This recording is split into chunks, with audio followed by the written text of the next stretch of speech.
വേദി 2-ൽ അടുത്ത പരിപാടി മറത്തുകളിയാണ്. ഇതിൽ അവതരിപ്പിക്കുന്നവർ രാജീവൻ പണിക്കർ കോയാങ്കര, രാജേഷ് പണിക്കർ അണ്ടോൾ, PK സുരേഷ് കുമാർ. P. രാജേഷ് പണിക്കർ അണ്ടോൾ പൂരക്കളി മറുത്തുകളി കലാകാരനാണ്. 2016 ഈ രംഗത്തെ പരമോന്നത ബഹുമതിയായ വീരശൃംഖല നൽകി അദ്ദേഹത്തെ ആദരിച്ചിട്ടുണ്ട്. വടക്കേ മലബാറിലെ വിവിധ പൂരോത്സവത്തോടനുബന്ധിച്ച് മറുത്തുകളി അവതരിപ്പിച്ചു വരുന്നു. വർഷങ്ങളായി പൊതുവേദികളിലും മറുത്തുകളി അവതരിപ്പിക്കാറുണ്ട്. രാജീവൻ പണിക്കർ സംസ്കൃത അധ്യാപകനാണ്. 35 വർഷമായി പൂരക്കളി മറുത്തുകളി രംഗത്ത് പ്രവർത്തിക്കുന്നു. 2016 വീരശൃംഖല ലഭിച്ചു. മറുത്തുകളി അവതരിപ്പിച്ചു വരുന്നു. ശ്രീ PK സുരേഷ് കുമാർ എതിർദിശ മാസികയുടെ പത്രാധിപരും സാംസ്കാരിക പ്രവർത്തകനുമാണ്. PK സുരേഷ് കുമാർ. നമ്മുടെ പരിപാടി അല്പസമയത്തിനുള്ളിൽ ആരംഭിക്കും. വേദി 2-ൽ ഇനി നടക്കാനിരിക്കുന്ന പരിപാടി മറുത്തുകളിയാണ്. അത് അവതരിപ്പിക്കുന്നത് രാജീവൻ പണിക്കർ കോയാങ്കര, രാജേഷ് പണിക്കർ അണ്ടോൾ, PK സുരേഷ് കുമാർ എന്നിവരാണ്. P. രാജേഷ് പണിക്കർ അണ്ടോൾ പൂരക്കളി മറുത്തുകളി കലാകാരനാണ്. 2016 ഈ രംഗത്തെ പരമോന്നത ബഹുമതിയായ വീരശൃംഖല നൽകി അദ്ദേഹത്തെ ആദരിച്ചിട്ടുണ്ട്. വടക്കേ മലബാറിലെ വിവിധ പൂരോത്സവത്തോടനുബന്ധിച്ച് മറുത്തുകളി അവതരിപ്പിച്ചു വരുന്നു. വർഷങ്ങളായി പൊതുവേദികളിലും മറുത്തുകളി അവതരിപ്പിക്കാറുണ്ട്. രാജീവൻ പണിക്കർ സംസ്കൃത അധ്യാപകനാണ്. 35 വർഷമായി പൂരക്കളി മറുത്തുകളി രംഗത്ത് പ്രവർത്തിക്കുന്നു. 2016 വീരശൃംഖല ലഭിച്ചു. മറുത്തുകളി അവതരിപ്പിച്ചു വരുന്നു. PK സുരേഷ് കുമാർ എതിർദിശ മാസികയുടെ പത്രാധിപരും സാംസ്കാരിക പ്രവർത്തകനുമാണ്. PK സുരേഷ് കുമാർ. നമ്മുടെ പരിപാടി ആരംഭിക്കുകയാണ്. പ്രിയപ്പെട്ടവരെ, നമുക്ക് നമ്മുടെ സെഷനിലേക്ക് പോകാം. വടക്കേ മലബാറിൻ്റെ ധൈഷണിക കേളികളിലൊന്നാണ് മറുത്തുകളി. ഒരുപക്ഷെ ഈ സദസ്സിൽ പലരും ഇതിനു മുമ്പ് മറുത്തുകളിക്ക് സാക്ഷ്യം വഹിച്ചിട്ടുണ്ടാവില്ല എന്നതുകൊണ്ട് വളരെ ചുരുങ്ങിയ വാക്കുകളിൽ അതിനെക്കുറിച്ച് പറയാം എന്ന് കരുതുന്നു. വടക്കേ മലബാറിൽ പൂരോത്സവത്തോടനുബന്ധിച്ച് കാവുകളിൽ ഇപ്പോൾ ക്ഷേത്രങ്ങളായി മാറി പല കാവുകളും അവിടെ പൂരക്കളി നടക്കാറുണ്ട് എന്ന് നിങ്ങളിൽ പലരും മനസ്സിലാക്കിയിട്ടുണ്ടാവും. ദിവസങ്ങളോളം അതിനൊക്കെ വലിയ ആചാരപരമായ ചടങ്ങുകളുണ്ട്, പൂരക്കളി അഭ്യസനത്തിനുൾപ്പെടെ. അങ്ങനെ വിശദാംശങ്ങളിലേക്ക് ഇവിടെ പോകണമെന്ന് കരുതുന്നില്ല. നമുക്കാകെ അനുവദിച്ച സമയം 1 മണിക്കൂറാണ്. പുരനാളുകളിൽ ഈ ആതിഥേയ ക്ഷേത്രവും അവർ ക്ഷണിച്ച ക്ഷേത്രവും തമ്മിൽ അതിലെ പ്രതിനിധികൾ തമ്മിൽ പൂരക്കളികൾ നടത്തും. അതോടൊപ്പം ഈ കായിക പ്രകടനത്തോടൊപ്പം അതിൻ്റെ ഭാഗമായി നടത്തുന്ന പൂരക്കളിയുടെ തുടർച്ചയായിട്ട് തന്നെ പരിഗണിക്കപ്പെടുന്ന കലാപ്രകടനമാണ് ഏറ്റവും ലളിതമായ ഭാഷയിൽ പറഞ്ഞാൽ മറുത്തുകളി. അത് 2 പണ്ഡിതന്മാർ തമ്മിലുള്ള സംവാദമാണ്. മണിക്കൂറുകളോളം നീളുന്ന സംവാദമാണ്. ഇവിടെ ഇന്ന് നമുക്ക് വേണ്ടി ഈ സംവാദത്തിൽ ഏർപ്പെടാൻ ഇവിടെ എത്തിയിട്ടുള്ളത്, ഇവിടെ ഇപ്പോൾ മറുത്തുകളി ഒരു സ്വതന്ത്ര കലാരൂപം എന്ന നിലയിലാണ് ഇവിടെ നിങ്ങൾക്ക് മുന്നിൽ അവതരിപ്പിക്കുന്നത്. 1 മണിക്കൂർ അല്ല, മണിക്കൂറുകളോളം മുമ്പ് കാലത്ത് പുലരുവോളം നടന്നിരുന്ന ധൈഷണിക കേളിയാണിത്. ഇപ്പോൾ സ്വാഭാവികമായിട്ടും അത് ചുരുങ്ങി ഏതാനും മണിക്കൂറുകളിൽ ഒതുങ്ങിയിട്ടുണ്ട്. അർദ്ധരാത്രിക്ക് ശേഷം മിക്കവാറും കാവുകളിൽ ഇപ്പോൾ മറുത്തുകളി ഉണ്ടാവാറില്ല. വടക്കേ മലബാറിലെ ഏറ്റവും പ്രധാനപ്പെട്ട പണ്ഡിതരാണ് സ്വാഭാവികമായിട്ടും മറുത്തുകളി വേദിയിലെത്തുന്നത്. അവരുടെ പാണ്ഡിത്യം മാറ്റുരക്കപ്പെടുന്നു. എവിടെ നിന്നും ഏത് വിഷയത്തെ സംബന്ധിച്ചും മറുത്തുകളി വേദിയിൽ ഒരു പണിക്കർക്ക് മറ്റൊരു പണിക്കരോട് ചോദ്യം ചോദിക്കാനുള്ള അവകാശമുണ്ട്.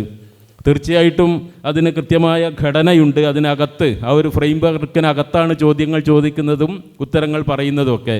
പക്ഷേ വിഷയനിബന്ധന ഇല്ലാതെ ഏത് കാര്യവും ചോദിക്കുകയും പണ്ഡിതന്മാർ പരസ്പരം പാണ്ഡിത്യം മാറ്റുരച്ച് കാണികളെ ആഹ്ലാദിപ്പിക്കുകയും ചെയ്യുക എന്നുള്ളതാണ് ഇതിൻ്റെ പൊതുവായൊരു രീതി. തീർച്ചയായിട്ടും മറുത്തുകളി നിങ്ങളിൽ പലരും ഒരുപക്ഷെ മനസ്സിലാക്കിയിട്ടുള്ളതുപോലെ സംസ്കൃത സാഹിത്യത്തെ മുൻനിർത്തിയുള്ള സംവാദമാണ്. ഒരർത്ഥത്തിൽ പറഞ്ഞാൽ മറുത്തുകളി ഒരു ഘട്ടത്തിലെ കേരള സംസ്കാര ചരിത്രത്തിലെ വലിയൊരു വിച്ഛേദമാണ്, വിപ്ലവമാണ് എന്ന് പറയാം. കീഴ്ജാതി എന്ന് വിളിക്കപ്പെടുന്ന മനുഷ്യരാണ് മറുത്തുകളിയിലെ പൂരക്കളി ഉൾപ്പെടെ പൂരക്കളിയുടെയും മറുത്തുകളിയിലെയും അവതാരകർ, കളിക്കാർ. നമ്മുടെ സവർണ വിഭാഗം മാത്രം കൈകാര്യം ചെയ്തിരുന്ന സംസ്കൃത ഭാഷയും സംസ്കൃത സാഹിത്യവും അതിനെ മുൻനിർത്തിയുള്ള സംവാദവും എത്രയോ നൂറ്റാണ്ടുകളായിട്ട് തൃശ്ശൂരിൽ നിന്ന് സംസാരിക്കുമ്പോൾ തീർച്ചയായിട്ടും കടവല്ലൂർ അന്യോന്യം പോലെ, ഒരുപക്ഷെ കോഴിക്കോട് രേവതി പട്ടത്താനം പോലെ സവർണ ജാതിയിലെ മഹാപണ്ഡിതന്മാർ വേദേതിഹാസങ്ങളെ മുൻനിർത്തി നടത്തിയിരുന്ന സംവാദങ്ങൾ മാത്രം കൊണ്ട് കൊഴുത്തിരുന്ന കേരളത്തിൻ്റെ സാംസ്കാരിക ചരിത്രത്തിൽ, ഈ പിൽക്കാല ചരിത്രത്തിൽ കീഴാള ജനത പോരാടി നേടിയ അവകാശമാണ് സംസ്കൃതത്തിൽ തന്നെയുള്ള ഈ പണ്ഡിത സംവാദം എന്ന് ഇന്ന് നമുക്ക് മനസ്സിലാവുന്നുണ്ട്. അതുകൊണ്ട് ആ അർത്ഥത്തിൽ മറുത്തുകളി ഒരു പോരാട്ടത്തിൻ്റെ വിജയം കൂടിയായിരുന്നു. കീഴാള ജനതക്കും സംസ്കൃതം ജനങ്ങളുടെ മനുഷ്യരുടെ ഭാഷയാണെങ്കിൽ ഞങ്ങൾക്കും അതിൽ അവകാശമുണ്ട് എന്നൊരു പ്രഖ്യാപനം കീഴാള മനുഷ്യർ ഈ മറുത്തുകളി സംവാദവേദിയിൽ നിശബ്ദമായി നടത്തുന്നുണ്ട്. അതുപോലെ വേദേതിഹാസങ്ങൾ ഉൾപ്പെടെ ഇന്ത്യൻ സാഹിത്യം എന്ന് പൊതുവെ വ്യവച്ഛേദിക്കപ്പെടുന്ന അല്ലെ വ്യവഹരിക്കപ്പെടുന്ന കാളിദാസൻ ഉൾപ്പെടെയുള്ള മഹാസാഹിത്യകാരന്മാരുടെ കൃതികൾ ആണ് ഇവിടെ ചർച്ചയ്ക്ക് വിധേയമാക്കപ്പെടുക സാധാരണ നിലയിൽ. അതുകൊണ്ട് മറുത്തുകളിയുടെ ആരംഭകാലത്ത് അത് വിപ്ലവമായിരുന്നു. ഒരുപക്ഷെ ഭക്തിപ്രസ്ഥാന കാലത്ത് അധ്യാത്മരാമായണമൊക്കെ വിപ്ലവമായിരുന്നത് പോലെ ഇവിടെ പക്ഷേ കേരള സാഹിത്യ അക്കാദമി ഈ വർഷം ആദ്യമായിട്ട് സാഹിത്യോത്സവത്തിൻ്റെ ഭാഗമായിട്ട് മറുത്തുകളി അവതരിപ്പിക്കുമ്പോൾ അതിൻ്റെ പിന്നിൽ മറ്റൊരു താല്പര്യം കൂടിയുണ്ട് എന്നാണ് സംഘാടകർ പറഞ്ഞിട്ടുള്ളത്. അത് മലബാർ മേഖലയിൽ തന്നെ മറുത്തുകളിയെ കുറേ കൂടി ജനകീയമാക്കാൻ വേണ്ടി മറുത്തുകളിയുടെ മാധ്യമം മലയാളീകരിക്കാനുള്ള ശ്രമം സമീപകാലത്ത് നടന്നു വരുന്നുണ്ട്. അത് ഒരുപക്ഷെ മറുത്തുകളി എന്ന് പറയുന്ന വലിയ മഹാത്മ്യമുള്ള പ്രൗഢമായ വലിയ ഉള്ളടക്കമുള്ള ധൈഷണിക ശേഷി അവതരിപ്പിക്കാനും ആസ്വദിക്കാനും വേണ്ടുന്ന ഈ ഒരു വിനോദം മെല്ലെ മെല്ലെ മലബാറിലും ദുർബലമാകുന്നുണ്ട് സദസ്സിൻ്റെ എണ്ണമെടുത്താൽ.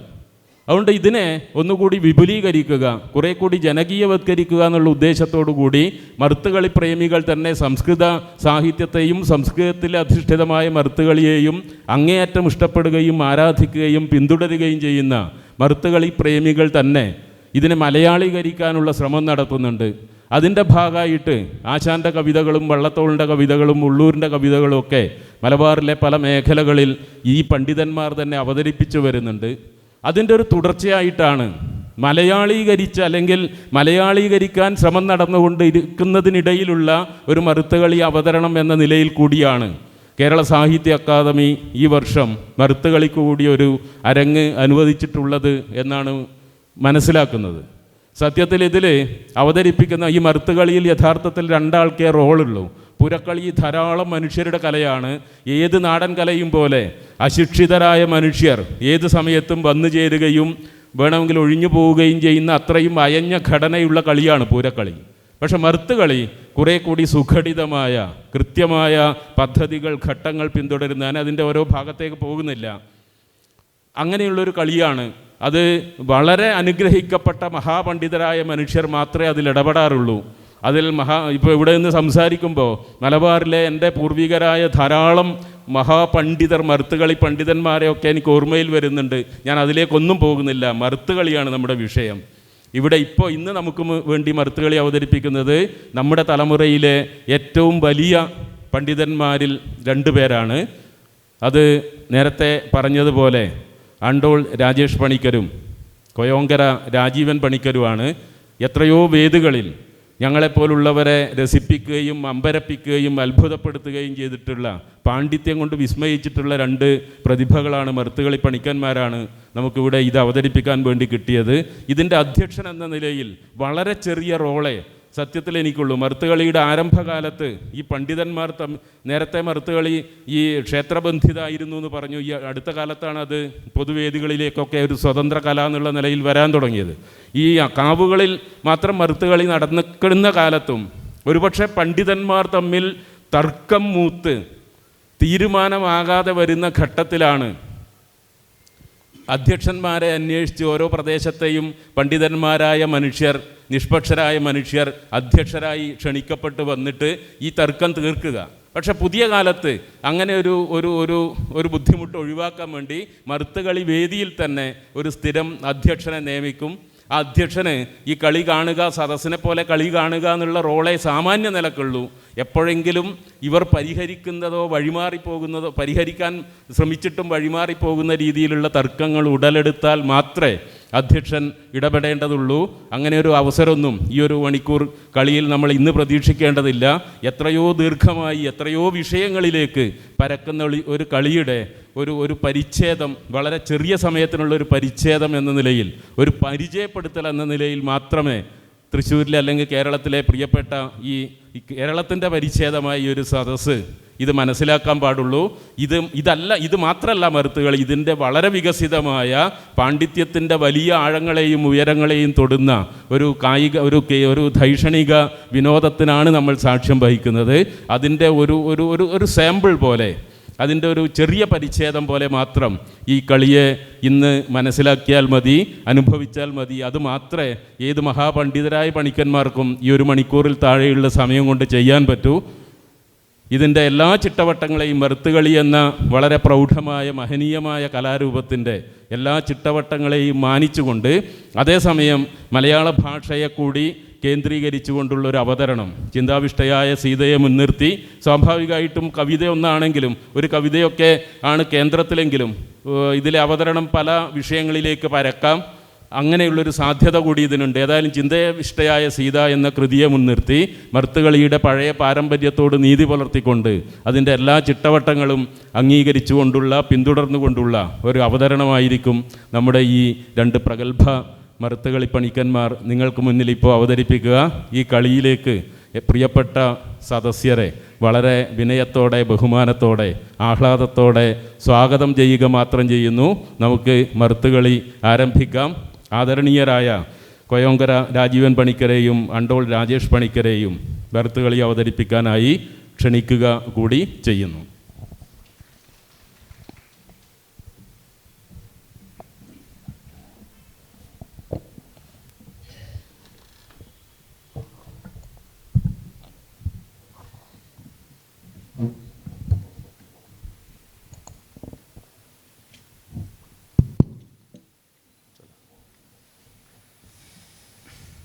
ഞാൻ രാജേഷ് പണിക്കർ. ഞാൻ രാജീവൻ പണിക്കർ. വൈദേഹീ ദാശരഥ്യോ പരിണയസമയേ രത്നവേദീ പ്രവിഷ്ടാം പാർശ്വസ്ഥാം ഭൂസുതായാഃ പ്രതികൃതിമമലാം പശ്യതോ ഭ്രാന്തവൃത്തേ അത്രാഗച്ഛത്വമേതം കുരു വിധിമിതി താം വേദി ഉദ്ദിശ്യ വക്തു ശ്രുത്വാ വാക്യം വസിഷ്ഠാദ് ഭവതു മഹിഭുവോ മന്ദഹാസശ്രിയൈനഃ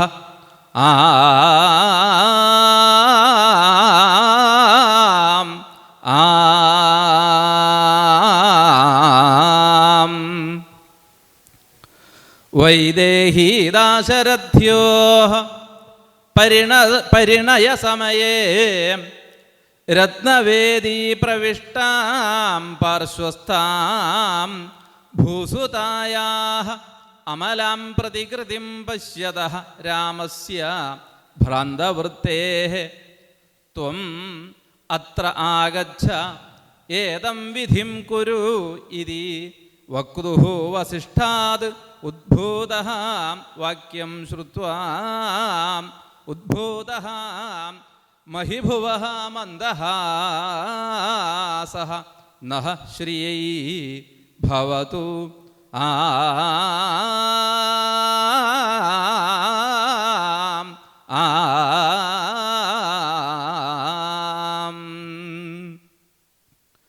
വൈദേഹി ദാശരഥികളുടെ പരിണയ സമയത്തിൽ രത്നവേദി പ്രവിഷ്ടയും പാർശ്വസ്ഥയും അമലയുമായ ഭൂസുതയുടെ പ്രതികൃതിയെ പശ്യന്നായ രാമൻ്റെ ഭ്രാന്തവൃത്തി ഹേതുവായിട്ട് നീ ഇവിടേക്ക് വരൂ, ഈ വിധിയെ ചെയ്യൂ എന്നിങ്ങനെയുള്ള വക്താവായ വസിഷ്ഠൻ്റെ വാക്യത്തെ ശ്രവിച്ചിട്ട് മഹിഭൂവിന് ഉണ്ടായ മന്ദഹാസം നമ്മൾക്ക് ശ്രീക്കായിക്കൊണ്ട് ഭവിക്കേണമേ.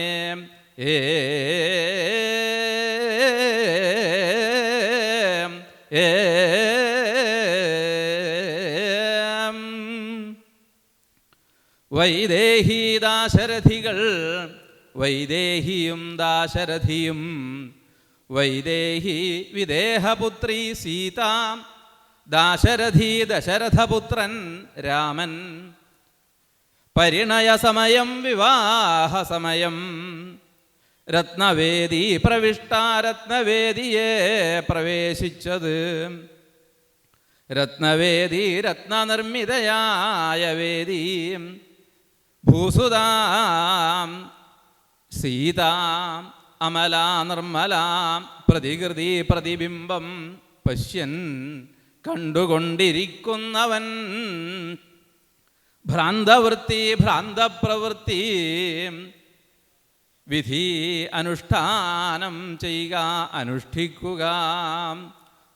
വക്താവ് പറയുന്നയാൾ മഹിഭൂവ് സീത, മന്ദഹാസം പുഞ്ചിരി, ശ്രീ ഐശ്വര്യം ഭവിക്കാം സംഭവിക്കുക.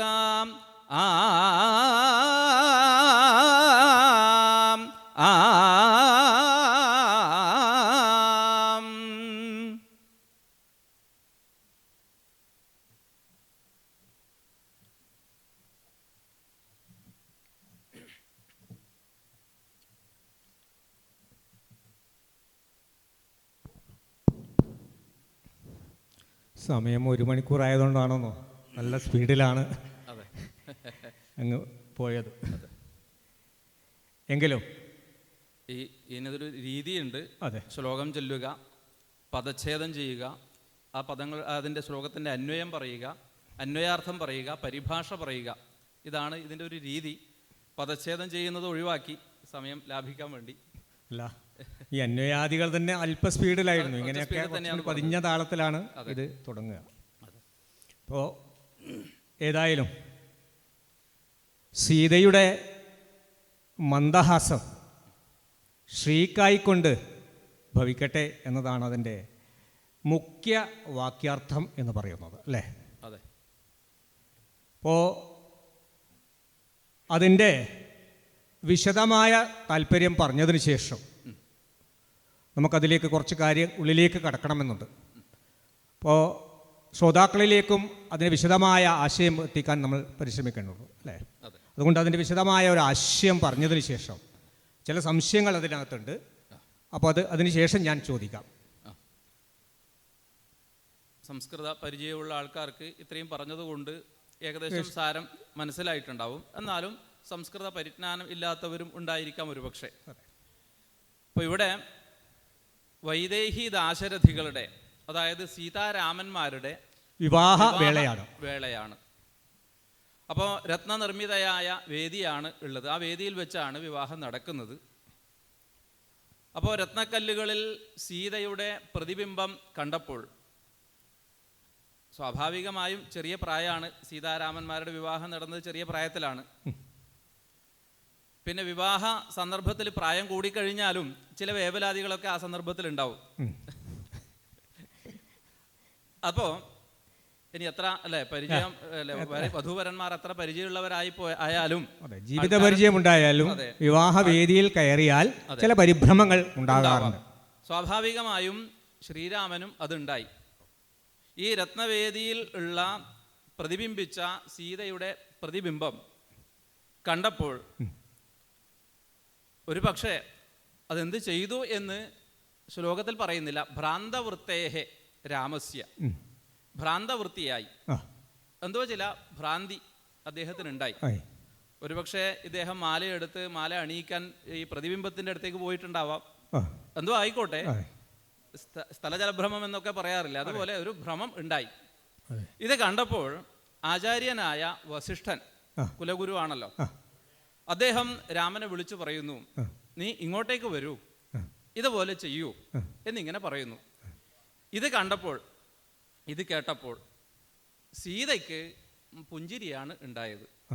ഇദ്ദേഹത്തിൻ്റെ പ്രവൃത്തിയും രാമൻ്റെ പ്രവൃത്തിയും അതിന് പിന്നെ വസിഷ്ഠൻ്റെ വാക്കുകളും ഒക്കെ കേട്ടപ്പോൾ സീതയ്ക്ക് പുഞ്ചിരി ഉണ്ടായി. ആ പുഞ്ചിരി നമ്മൾക്ക് ഐശ്വര്യത്തിനായിക്കൊണ്ട് ഭവിക്കട്ടെ എന്നാണ് പദ്യത്തിൻ്റെ ആശയം.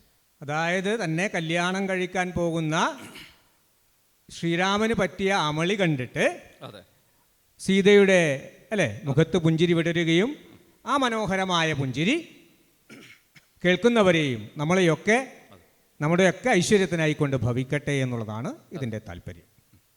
വളരെ മനോഹരമായ ഒരാലങ്കാരിക പദ്യമാണ് അല്ലേ. അപ്പോൾ പദ്യത്തിലേക്ക് പ്രവേശിക്കുന്നതിന് മുമ്പും തന്നെ പദ്യവുമായി ബന്ധപ്പെട്ടും തന്നെ നമ്മൾ ഇന്ന് ഈ പരിപാടി അവതരിപ്പിക്കുന്നത് സാഹിത്യ അക്കാദമിയിലാണ് അല്ലേ. സാഹിത്യ അക്കാദമിയുടെ കേന്ദ്രത്തിലാണ് നമ്മൾ പരിപാടി അവതരിപ്പിക്കുന്നത്. സാഹിത്യ അക്കാദമി എന്ന് പറയുന്ന ഒരു മംഗ്ലീഷ് പദം എന്ന് പറയേണ്ടി വരും. സാഹിത്യവും എന്ന മലയാള പദവും അതോടൊപ്പം തന്നെ അക്കാദമി എന്ന ഇംഗ്ലീഷ് പദവും ചേർന്ന് ഉണ്ടായ ഒരു നാമപദമാണ് സാഹിത്യ അക്കാദമി അല്ലേ. മംഗ്ലീഷ് എന്ന് പറയണോ അല്ല മലയാളം തന്നെ പറയണോ? അക്കാദമി എന്ന് പറഞ്ഞാൽ ഇംഗ്ലീഷാണ്. അല്ല, അത് മലയാളത്തിന്റെ ഒരു സ്വഭാവം അങ്ങനെയാണല്ലോ, പല ഭാഷകളെയും സ്വീകരിക്കാനുള്ള മലയാളം. അപ്പൊ പലതും മലയാളമായി തീർന്നു അല്ലേ. ബെഞ്ച്, ഡെസ്ക്, ഇതൊക്കെ മലയാളമായി തീർന്നു. അപ്പം നമുക്ക് ഇംഗ്ലീഷ് കൂടാതെ മലയാളം ഉപയോഗിക്കാൻ പറ്റാത്ത നിലയിലായിട്ട് മാറിയിട്ടുണ്ട് നമ്മൾ മലയാളി. പല ഭാഷകളിൽ നിന്നും മലയാളം കടം കൊണ്ടിട്ടുണ്ട്. അപ്പോൾ അതിൽ സാഹിത്യം എന്നൊരു ശബ്ദമുണ്ട് അല്ലേ. അങ്ങും വളരെ മഹത്വമുള്ള ഒരു സാഹിത്യ പദ്യമാണ് ഇവിടെ ചൊല്ലിയത്. എന്താണ് ഈ സാഹിത്യം എന്ന ശബ്ദത്തിൻ്റെ അർത്ഥം? അങ്ങനെയാണല്ലേ. സാഹിത്യ ശബ്ദത്തിന് അത് ഒരു സംസ്കൃത വാക്കാണ് സാഹിത്യം എന്നുള്ളത്. അതിൽ നിന്ന് മലയാളത്തിലേക്ക് വന്നതാണ്. അതെ. സഹിതയോഹോ ഭാവഃ സാഹിത്യം ഗുണവചന ബ്രാഹ്മണാദിഭ്യ കർമ്മണിച്ച എന്ന പാണിനി സൂത്രപ്രകാരം നിയമപ്രകാരം ഷെഞ്ഞ് പ്രത്യയം വന്നിട്ടാണ്. സഹിത ശബ്ദത്തിൽ നിന്നാണ് ഷെഞ്ഞ് പ്രത്യയം വരുന്നത്. സഹിത ശബ്ദത്തിൽ നിന്ന് ഷെഞ്ഞ് പ്രത്യയം വരുമ്പോൾ ഷകാരവും ഷപ്രത്യയസ്യ എന്ന നിയമപ്രകാരം ഷകാരം ലോപിച്ചു പോയി. ഹലന്ത്യം എന്നുള്ളത് കൊണ്ട് എന്നതും ലോപിച്ചു പോയി. ഷെഞ്ഞില് ബാക്കി യാ ഉണ്ട്. അപ്പോൾ തദ്ധിതേഷു അജാമാദേഹെ എന്നുള്ളത് കൊണ്ട് ആദ്യവർണ്ണത്തിന് വൃദ്ധി വന്ന് സ എന്നുള്ളത് സാ എന്നായി മാറി. സഹിത ശബ്ദത്തിലെ സ എന്നത് സാ എന്നായി മാറി. അതുപോലെ തന്നെ അതെ സാഹിത യ എന്നുണ്ട്. അവിടെ യസ്യേദിച്ച എന്ന നിയമപ്രകാരം ത എന്നുള്ളതിൻ്റെ അകാരം ലോപിച്ചു പോയി. അങ്ങനെ സാഹിത്യ എന്നായി. അധോമ് വന്നു. പിന്നെ സാഹിത്യം എന്നായി സാഹിത്യം എന്നായി മാറി. അതെ, ഇതാണ് ശബ്ദ നിഷ്പത്തി. അതല്ലാതെ വേറൊന്നും അറിയാനുണ്ടോ? അതിൻ്റെ സാഹിത്യപരമായ അർത്ഥം എന്താണെന്നാണ് ഞാൻ ചോദിച്ചത്. അപ്പൊ വാക്ക് എങ്ങനെ ഉണ്ടായത് എന്നാണ് പറഞ്ഞത്. സാഹിത്യ ശബ്ദം എങ്ങനെ ഉണ്ടായി എന്നാണ് ഇതുകൊണ്ട് പറഞ്ഞത്. എന്ന് പറഞ്ഞു കഴിഞ്ഞാൽ ഇപ്പോ മണിപ്രവാള സാഹിത്യം അല്ലെ, ഇങ്ങനെ അതിന് വ്യവഹരിക്കാറുണ്ടല്ലോ. പല രീതിയിലും സാഹിത്യ ശാസ്ത്രമുണ്ട്. അതെ, സാഹിത്യ ശാസ്ത്രമുണ്ട്. അതെ, അത് കേവലം നമ്മൾ പിന്നെ കവിതകളെ അല്ല അത് പറയുന്നത്. കവിതകളുടെ പിന്നെ ശാസ്ത്രത്തെ കുറിച്ച് പറയുന്നതാണ് സാഹിത്യ ശാസ്ത്രം അല്ലെങ്കിൽ അലങ്കാര ശാസ്ത്രം എന്നൊക്കെ പറയുന്നത്. അതിന്റെ ഘടനയെ കുറിച്ച്. അതെ, അപ്പൊ അവിടെ പറയുന്നു സഹിതാവേവ ശബ്ദാർത്ഥവും ശബ്ദാർത്ഥങ്ങൾ സഹിതങ്ങൾ തന്നെയാണ്. ശബ്ദവും അർത്ഥവും ഒത്തിരിപ്പ് ഉണ്ട് എന്നുള്ളത് എല്ലാവർക്കും അറിയുന്ന കാര്യമാണ്. ശബ്ദം ഉള്ളിടത്ത് മാത്രമേ അർത്ഥം ഉണ്ടാവൂ.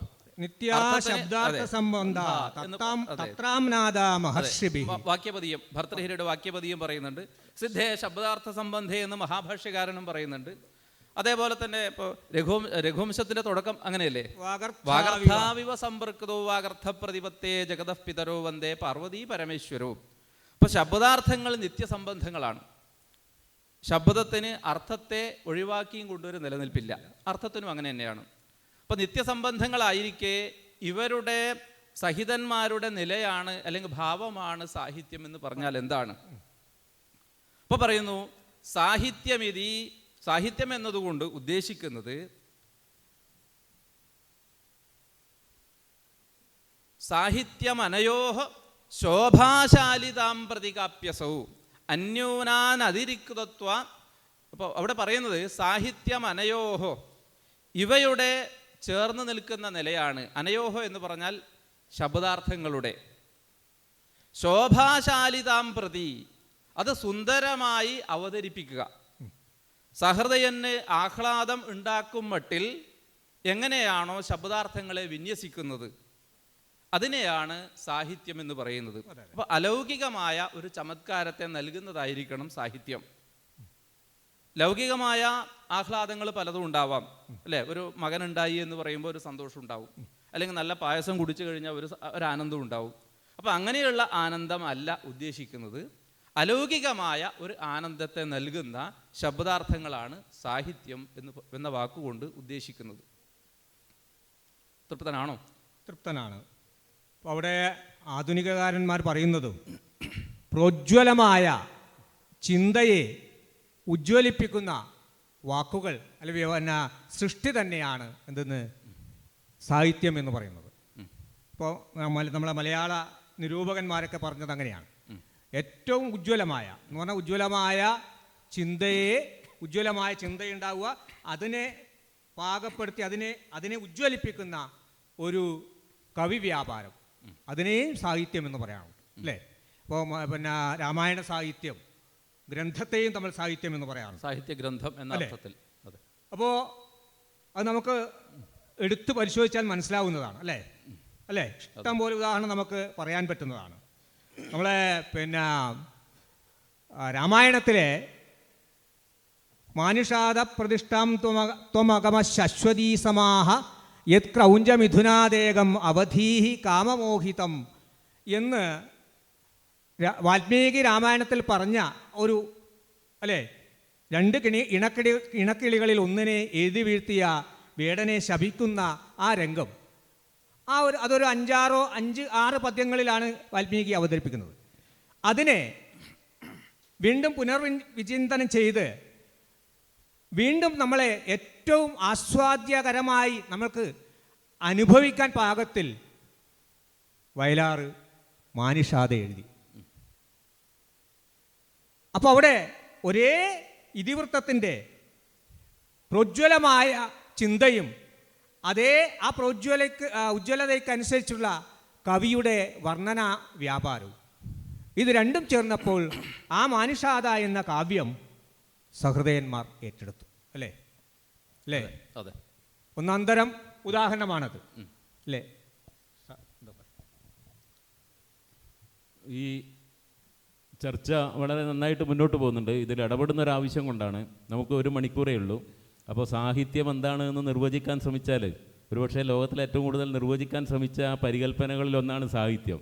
ഇവർ എത്ര നേരവും ഇത് പറയാൻ ശേഷിയുള്ള ആശയമുള്ള മനുഷ്യരാണ്. നമ്മളൊരു പുതിയ സദസ്സിൻ്റെ മുന്നിലായതുകൊണ്ട് നമുക്കിതിൻ്റെ ഇപ്പോൾ സാഹിത്യത്തെക്കുറിച്ച് പുതിയൊരു നിരൂപകൻ ഇപ്പോൾ അടുത്ത് പറയുന്ന കേട്ടത്, സാഹിത്യം എന്ന് പറയുന്നത് രാഹിത്യം എന്ന വാക്കിൻ്റെ എതിർവാക്കാണ് എന്നാണ്. അത് എല്ലാം സഹിതമായത്, അത് മനുഷ്യനുമായി ബന്ധപ്പെട്ട മുഴുവൻ സഹിതമായ ഒരു ആവിഷ്കാര മാർഗം എന്നുള്ള നിലയിൽ നമുക്ക് സാഹിത്യത്തെ അങ്ങനെ മനസ്സിലാക്കാം. ഈ പണ്ഡിതന്മാരോട് പണിക്കന്മാരോട് അഭ്യർത്ഥിക്കാനുള്ളത്, ആ വിഷയം നമുക്ക് പറയാൻ ഉദ്ദേശിക്കുന്നതിൻ്റെ ചുരുക്കം സദസ്സിനും നമുക്ക് മനസ്സിലായി. നമുക്കിതിൻ്റെ അടുത്തൊരു ഘട്ടത്തിലേക്ക് ഈ സംവാദം മുന്നോട്ട് കൊണ്ടുപോയാൽ കുറേ കൂടി നന്നായിരിക്കും എന്നുള്ളൊരു അഭ്യർത്ഥന മാത്രമേ വെക്കുന്നുള്ളൂ. ഏതായാലും അധ്യക്ഷൻ്റെ അഭിപ്രായം കൂടി മാനിച്ച് പുഞ്ചിരി ശ്രീ നൽകട്ടെ എന്നാണ് പറഞ്ഞത് അല്ലേ? നമുക്കറിയാം, അക്കിത്തം പറഞ്ഞിട്ടുണ്ട് അല്ലേ, ഒരു കണ്ണീർ കണം അല്ലേ മറ്റുള്ളവർക്കായി ഞാൻ ചെലവാക്കവേ അല്ലേ, ഉദിക്കയാണെൻ ആത്മാവിൽ 1000 സൗരമുണ്ട്, ഒരു പുഞ്ചിരി ഞാൻ മറ്റുള്ളവർക്കായി ചിലവാക്കവേ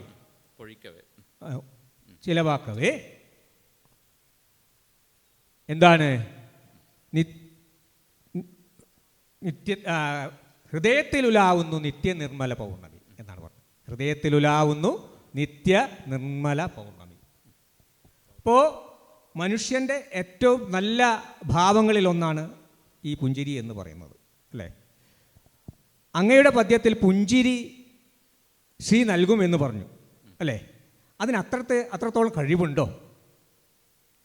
ആ പദ്യത്തിൽ ഒന്ന് പരിശോധിച്ചാൽ. ഇവിടെ സീതാ രാമന്മാരെ, ഇപ്പോൾ മറുത്തുകളുടെ ഒരു സ്വഭാവം എന്ന് പറയുന്നത് പ്രാർത്ഥനയായിട്ടാണ് ശ്ലോകങ്ങൾ അവതരിപ്പിക്കാറ്. അതെ, ഒരു പരിധിവരെ. അതല്ലാത്തതുകൊണ്ട് പ്രകരണ അനുബന്ധിയായി വ്യത്യസ്തമായ രീതിയിലും അവതരിപ്പിക്കാറുണ്ട്. അപ്പം സ്തോത്രം എന്നുള്ള രീതിയിൽ, ഒരു പ്രാർത്ഥന എന്നുള്ള രീതിയിൽ സീതയെ ഒരു ദേവിയായി കണ്ടുകൊണ്ട്, അപ്പം അങ്ങനെയുള്ള ശ്രീ ഐശ്വര്യം നൽകാൻ പ്രാപ്തയായവൾ. ഇപ്പോൾ അധ്യാത്മരാമായണത്തിലൊക്കെ സീതയെയും രാമനെയും ശ്രീരാമൻ വിഷ്ണുവിൻ്റെ അവതാരമായും സീത ലക്ഷ്മിയുടെ അവതാരമായുമാണ് പറയുന്നത്. ശ്രീ എന്ന് പറഞ്ഞാൽ തന്നെ ലക്ഷ്മിയാണ്. അതെ, ശോഭാ സമ്പത്തി പത്മാസു ലക്ഷ്മി ശ്രീ ഇതി കഥ്യതേ എന്നാണല്ലോ നിഘണ്ടു പറയുന്നത്. അപ്പോൾ ഈ സീത ലക്ഷ്മി തന്നെയാണ്. രാമായണത്തിൽ, അധ്യാത്മരാമായണത്തിൽ ഇഷ്ടം പോലെ ആ രീതിയിൽ വർണ്ണിച്ച് കാണുന്നുണ്ട്. പക്ഷേ വാൽമീകി രാമായണത്തിൽ അപൂർവം ചില സന്ദർഭങ്ങളിൽ മാത്രമേ ഈ സീതാരാമന്മാരെ വൈഷ്ണവ അംശമായും അതുപോലെ തന്നെ ലക്ഷ്മിയുടെ അംശമായും പറയുന്നുള്ളൂ. അപ്പോൾ ഇവിടെ ഏതായാലും ശ്രീ നൽകാൻ, ഐശ്വര്യത്തെ നൽകാൻ കെൽപ്പുള്ളവളാണ് ആര്? സീത. അതിന് സീതയുടെ പുഞ്ചിരിക്ക് അത് നൽകാൻ പറ്റുമോ എന്നുള്ളതാണ് അടുത്ത ചോദ്യം നിങ്ങളിൽ നിന്ന് വരിക അല്ലേ? അപ്പോൾ സാധാരണയായി നമ്മൾ പറയാറ്, ഇങ്ങനെയുള്ള ദിവ്യത്വം ഉള്ളവർക്ക് അവരുടെ പുഞ്ചിരിക്കും ഇതുപോലുള്ള കാര്യങ്ങളെ നൽകാൻ പ്രാപ്തിയുണ്ട് എന്ന് തന്നെയാണ്. അതാണ് ഒറ്റ വാക്കിൽ അതിനെക്കുറിച്ച് പറയാൻ, നേരിട്ട് അതിനെക്കുറിച്ച് പറയാനുള്ള കാര്യം. ദൈവീകമായ സങ്കല്പത്തിലാണ് മർത്തുകളിയിൽ പദ്യങ്ങൾ അവതരിപ്പിക്കുക. അതുകൊണ്ട് തന്നെ ദൈവീക പരിവേഷത്തിലാണ് സീതയുള്ളത്.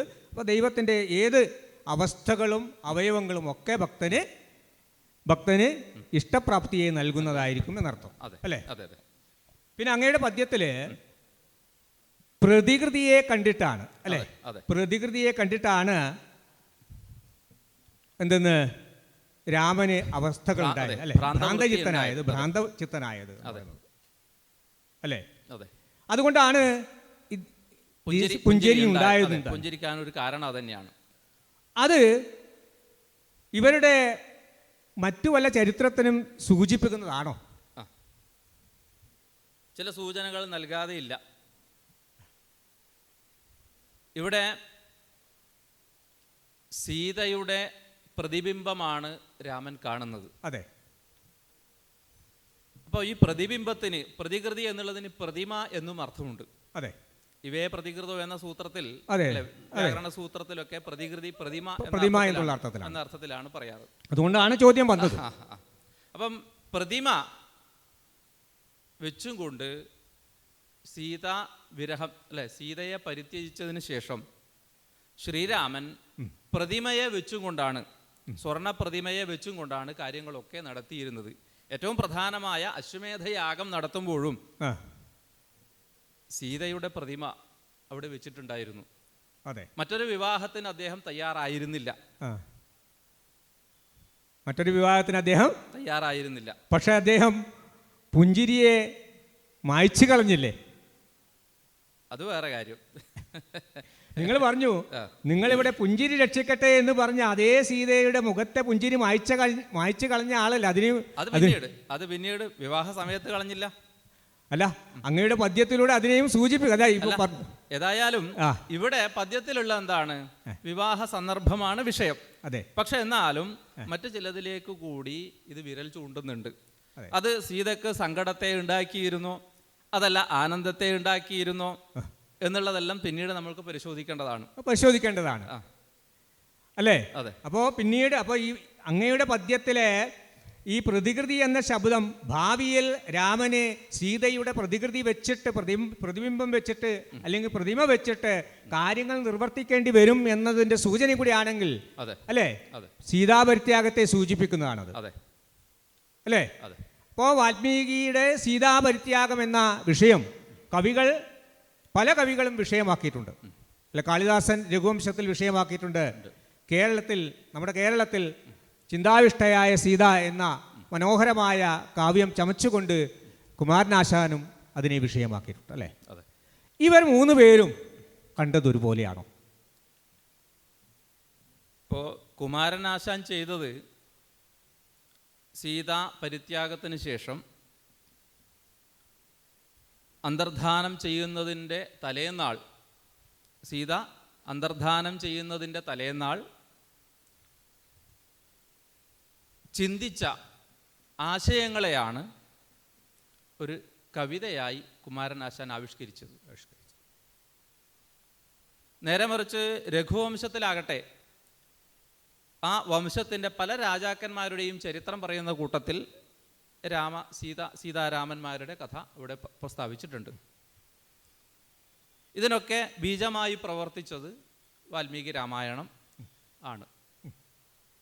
അതെ, വാൽമീകി രാമായണമാണ് ഇതിന് രണ്ടിനും ബീജമായി പ്രവർത്തിച്ചത്. അപ്പോൾ ഇവിടെയൊക്കെ ചില അവരവരുടെ കവിത്വത്തിനനുസരിച്ച് ചില വ്യത്യാസങ്ങൾ കാണാം. അതാണല്ലോ കവിത്വം എന്ന് പറയുന്നത്. അതെ, അത് ഉത്തരരാമചരിതത്തിലുണ്ട്. ഭവഭൂതിയുടെ ഉത്തരരാമചരിതത്തിലും അത് കാണാം. അതുണ്ട്. എവിടെ വ്യത്യാസപ്പെട്ടിരിക്കുന്നു എന്നുള്ളത് പരിശോധിക്കേണ്ടതാണ്. അതാണോ അങ്ങയുടെ ചോദ്യം? അല്ല, അതിൽ തന്നെ ഈ സീതയുടെ വിയോഗത്തെ അനുകൂലിച്ചിട്ടാണോ കാളിദാസൻ സംസാരിച്ചത്, അല്ലെ പ്രതികൂലിച്ചിട്ടാണോ? സീതയുടെ വിയോഗത്തെ അനുകൂലിച്ചിട്ടാണ് പരിത്യാഗത്തെ അല്ലേ? സീതയുടെ പരിത്യാഗത്തെ അല്ല, എങ്ങനെ ആയി കഴിഞ്ഞാലും അവരവരുടെ കവിത്വത്തിനനുസരിച്ച് അവർ ചില കാര്യങ്ങൾ അവതരിപ്പിച്ചിട്ടുണ്ട്. അതിൽ ചെയ്യുന്നത് ഈ രാമോപാലംഭം, അങ്ങനെയാണല്ലോ വിമർശകന്മാരൊക്കെ പറയുക. അപ്പോൾ രാമനെ ഇങ്ങനെ വിമർശിച്ചത് കാളിദാസൻ എപ്പോഴാണെന്ന് വെച്ചാൽ സന്ദർഭം വ്യത്യാസമുണ്ട്. കാളിദാസൻ ചെയ്യുന്നത് രഘുവംശത്തിൽ ലക്ഷ്മണനോട് സീതയെ കാട്ടിൽ ഉപേക്ഷിക്കാൻ പറയുന്നു. അല്ലെ, ഗർഭിണിയായ സീതയെ ലോക അപവാദം ഉണ്ടായപ്പോൾ കാട്ടിൽ ഉപേക്ഷിക്കാൻ വേണ്ടി പറയുന്നു. അങ്ങനെ കാര്യം എന്താണെന്ന് മനസ്സിലാക്കാതെ, അല്ലെ കാര്യങ്ങൾ എന്താണെന്ന് പറയാതെ കാട് കാണാനെന്ന വ്യാജേന മുമ്പ് സീത അങ്ങനെ ഒരു ആഗ്രഹം പ്രകടിപ്പിച്ചിരുന്നു. പണ്ട് കാനനവാസം നടത്തിയ സമയത്ത് അനുഭവിച്ച ആ സ്ഥലങ്ങളൊക്കെ ഒന്ന് കാണണം. ഗർഭിണിയായിരിക്കുമ്പോൾ അങ്ങനെ പല ആഗ്രഹങ്ങളുണ്ടായിരിക്കുമല്ലോ. അപ്പോൾ ആ ആഗ്രഹം നിറവേറ്റാനെന്ന മട്ടിൽ കളവ് പറഞ്ഞു കൊണ്ടുപോവുകയാണ്. അങ്ങനെ കൊണ്ടുപോയി വാൽമീകി ആശ്രമത്തിന് സമീപത്ത് സീതയെ ഉപേക്ഷിക്കുന്നു ലക്ഷ്മണൻ. അപ്പോഴാണ് പറയുന്നത്, രാജാവ് പറഞ്ഞിട്ടാണ് ഞാനിത് ചെയ്തത്, അങ്ങയെ ഉപേക്ഷിക്കാൻ, ജ്യേഷ്ഠത്തിയെ ഉപേക്ഷിക്കാനാണ് പറഞ്ഞത് എന്ന് പറഞ്ഞപ്പോൾ അങ്ങനെ പറഞ്ഞ് കാലിൽ വീഴുകയാണ് ലക്ഷ്മണൻ ചെയ്യുന്നത്. അത് ശ്ലോകങ്ങളൊന്നും വിവരിക്കാനുള്ള സമയമില്ല. അപ്പോൾ അങ്ങനെ പറയുന്ന കൂട്ടത്തിൽ സീത അതിന് മറുപടിയായി പറയുന്നു. ആദ്യം പറയുന്നു, രാജധാനിയിലുള്ള അമ്മമാർക്കൊക്കെ സൗഖ്യം, എൻ്റെ അന്വേഷണം പറയണം എന്ന് പറഞ്ഞതിന് ശേഷം ആദ്യം അതാണ് പറയുന്നത്. പിന്നീട് പറയുന്നു, നീ എൻ്റെ ഗർഭത്തെ മനസ്സിലാക്കണം, ഞാൻ ഗർഭിണിയാണ് എന്ന കാര്യം മനസ്സിലാക്കണം, പിന്നീട് അപവാദം പറയാൻ ഇടവരരുത്, ഇത് അവരോടും പറയണം, ഞാൻ ഗർഭിണിയാണ് എന്ന കാര്യം. പിന്നെയോ, വച്യസ്ത്വയാമദ്വജനത്സരാജാം വഹ്നൗ വിശുദ്ധാമപിയത് സമക്ഷം മാം ലോകവാദശ്രവണാദഹാസീ ശ്രുതസ്യ കിം തത് സദൃശം കുലസ്യ. ഇതാണ് ആശാന് ചിന്താവിഷ്ടയായ സീത നിർമ്മിക്കാൻ ഒരു കാരണമായി തീർന്ന ശ്ലോകമെന്ന് നിരൂപകന്മാർ പറയുന്നുണ്ട്. എന്താണ് അത് പറയുന്നത്? വാച്യസ്ത്വയാ മധ്വജനാത് സരാജ. സരാജ വാച്യഃ. മധ്വചനാത്. അതെ, മധ്വചനാത് വാച്യഃ. നീ ആ രാജാവിനോട് പറയണം. അതാണ് അതിൻ്റെ താല്പര്യം. എന്താണ് പറയേണ്ടത്? ഞാൻ പറഞ്ഞതായി പറയണം. ആ രാജാവിനോട് എന്നാ പറഞ്ഞത്. അതെ, ആ വാക്കുകളൊക്കെ വളരെ ശ്രദ്ധിക്കേണ്ടതാണ്. അതെ, എൻ്റെ ഭർത്താവോട് എന്നല്ല പറയുന്നത്, അല്ലെങ്കിൽ ആര്യനോട് എന്നല്ല പറയുന്നത്. ആ രാജാവിനോട് നീ പറയണം. എന്താ പറയേണ്ടത്? മധ്വജനാത് സ രാജ വന്നൗ വിശുദ്ധാമപിയത് സമക്ഷം. അദ്ദേഹത്തിന്റെ സമക്ഷത്തിൽ വെച്ചിട്ട് വന്നൗ വിശുദ്ധ അപി, അഗ്നിയിൽ വിശുദ്ധയാണ് ഞാൻ. എങ്കിലും അപി അല്ലേ, എങ്കിലും വന്നൗ വിശുദ്ധാമപിയത് സമക്ഷം മാം ലോകവാദശ്രവണാദഹാസീഹി. എന്നെ ലോകാപവാദ നിമിത്തം ഉപേക്ഷിക്കാനിടവന്നു. അഹാസീഹി അല്ലേ, ഉപേക്ഷിക്കപ്പെട്ടു. നിങ്ങൾ ഉപേക്ഷിച്ചു. എന്നിട്ടോ ശ്രുതസ്യ കിം തത് സദൃശം കുലസ്യ. ഇത് അങ്ങയുടെ പഠിപ്പിന് ചേർന്നതാണോ? കുട്ടികൃഷ്ണന്മാരാർ അങ്ങനെയാ വ്യാഖ്യാനിച്ചത്. ശ്രുതസ്യ എന്നുള്ളതിന് പഠിപ്പിന് ചേർന്നതാണോ? കിം തത് സദൃശം കുലസ്യ, ഏറ്റവും ഉന്നതമായ രഘുവംശത്തിന്, സൂര്യവംശത്തിന് ചേർന്ന പ്രവൃത്തിയാണോ? സൂര്യവംശത്തിലെ രാജാക്കന്മാരൊക്കെ അങ്ങനെ പിന്നെ വളരെ പ്രൗഢിയുള്ളവരാണ്, ആ രീതിയിൽ ജീവിച്ച് കാണിച്ചു കൊടുത്തവരാണ്. അപ്പോൾ അങ്ങനെയുള്ള ആ വംശത്തിന് ചേർന്നതാണോ എന്ന് ഒന്ന് പറയുന്നു. ഇതൊരു ദീർഘമായൊരു പ്രഭാഷണം തന്നെ നടത്തുന്നുണ്ട് സീത. രണ്ടാമത്തെ പറയുന്നത് എന്താണ്? കല്യാണ ബുദ്ധേരഥവാ തവായം കാമചാരോ മയി ശങ്കനീയ. കല്യാണ ബുദ്ധേരഥവ, കല്യാണ ബുദ്ധേ അല്ലയോ കല്യാണ ബുദ്ധേ രാമചന്ദ്ര, അല്ലെങ്കിൽ നല്ല ബുദ്ധിയുള്ളവനെ. അഥവാ അതല്ലെങ്കിൽ ന കാമചാരോ മയി ശങ്കനീയ. അദ്ദേഹത്തിൻ്റെ ഇഷ്ടത്തിനനുസരിച്ച് ചെയ്തതായിരിക്കില്ല ഇത്, വേണമെന്ന് വിചാരിച്ച് ചെയ്തതായിരിക്കില്ല. പിന്നെയോ മമൈവ ജന്മാന്തരപാതകാനാം വിപാക വിസ്ഫൂർജതുരപ്രസഹ്യഃ. മമൈവ ജന്മാന്തരപാതകാനാം അല്ലെ, എൻ്റെ തന്നെ ജന്മാന്തരത്തിൽ ചെയ്യപ്പെട്ട പാപങ്ങളുടെ ഫലമാണ് ഇങ്ങനെ അനുഭവിക്കാൻ ഇടവന്നത്.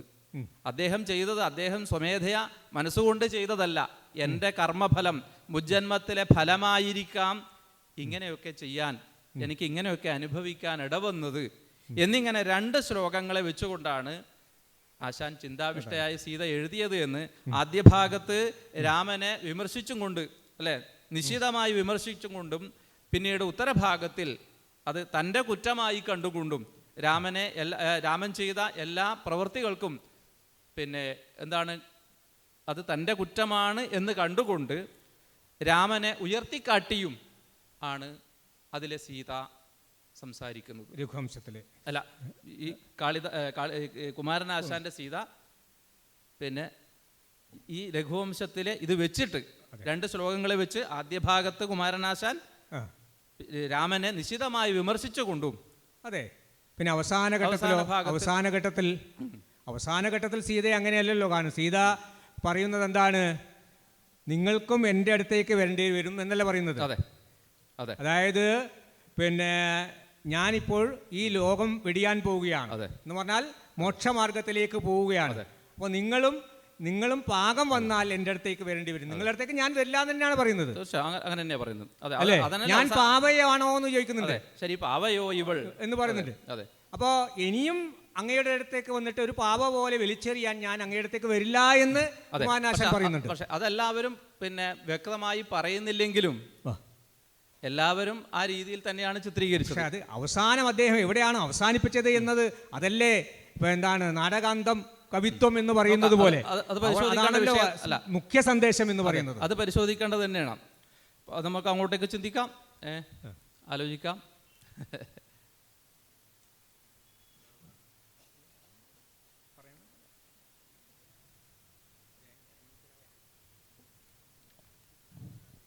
ഇതിലിപ്പോൾ അധ്യക്ഷൻ ഇടപെടേണ്ട ഒന്നും തോന്നുന്നില്ല. നമ്മുടെ വിഷയം തന്നെയാണ് രണ്ട് പണിക്കന്മാരും സംസാരിക്കുന്നത്. നമുക്ക് പണിക്കന്മാരോട് പറയാനുള്ളൊരു കാര്യം, ഇതിൻ്റെ ഈ മർത്തുകളിയുടെ നമ്മുടെ ഒരു ഘടനയുണ്ടല്ലോ, അത് സാധാരണ നിലയിൽ മർത്തുകളിയിൽ സംഭവിക്കുക, ഇതിൻ്റെ നേരത്തെ പറഞ്ഞ ഇപ്പോൾ അഭിവാദന ശ്ലോകവും അതിൻ്റെ രാശിയും വന്ദന ശ്ലോകം, ഇത് ഓരോ ഘട്ടം കഴിഞ്ഞ് ഇതിൽ മൊത്തത്തിൽ സംഭവിക്കുന്നത്, സദസ്സിന് വേണ്ടി പറയാണ്, ഈ ശ്ലോകങ്ങളെ നേരത്തെ രാജേഷ് പണിക്കർ പറഞ്ഞ പോലെ ഇതിൽ പദച്ഛേദം ചെയ്ത് ഓരോന്നും അന്വയിച്ച് ഓരോന്നിൻ്റെയും അർത്ഥം പറഞ്ഞ് ഇതിൻ്റെ ഒരു ശ്ലോകത്തിലെ വൃത്തം എന്താണ്, ആ വൃത്തം ഈ ശ്ലോകത്തിന് വേണ്ടി ഉപയോഗിച്ചതിൻ്റെ ഔചിത്യം എന്താണ്, ഇതിലെ പല പദങ്ങളുടെയും സമാസം, സമസ്ത പദങ്ങളുടെ സമാസം എന്താണ്, അല്ലെങ്കിൽ ഈ സന്ധി എങ്ങനെയാണ് ഇവിടെ പ്രവർത്തിക്കുന്നത് ഈ ഒരു പദത്തിൽ, ഇങ്ങനെ മൊത്തത്തിലുള്ള ഇതിൻ്റെ ചമൽക്കാര ഭംഗി, ഇതിൻ്റെ ഒരു ശ്ലോകത്തിൻ്റെ പ്രമേയ വിശദീകരണം, ഇതേ ആശയം വരുന്ന മറ്റ് സാഹിത്യകൃതികളുമായുള്ള താരതമ്യ പഠനം,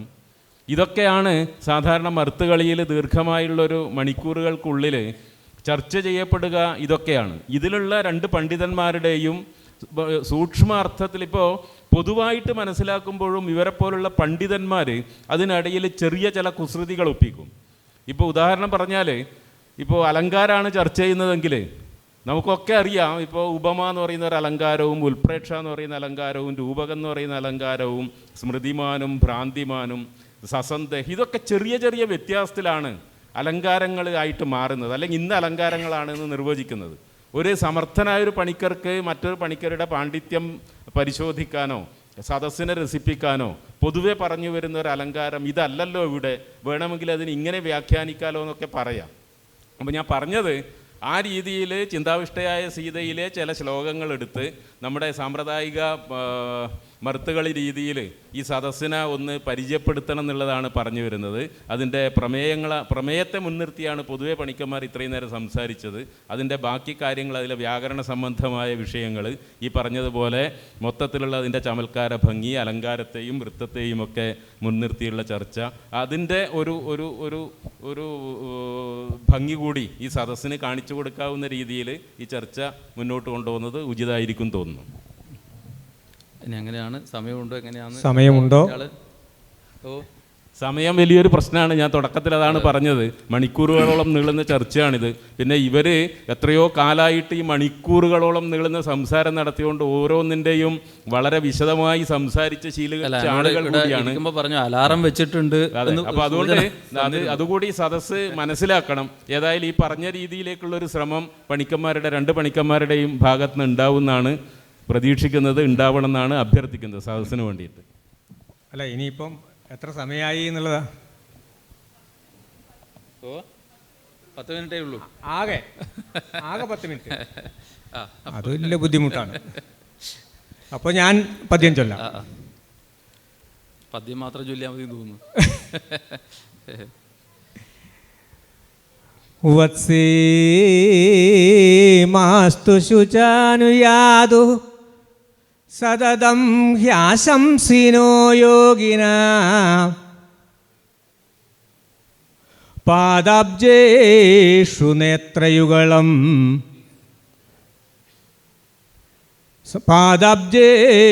വിധായ നേത്രയുഗളം സംപ്രാപ്യ സാധൂമുഖി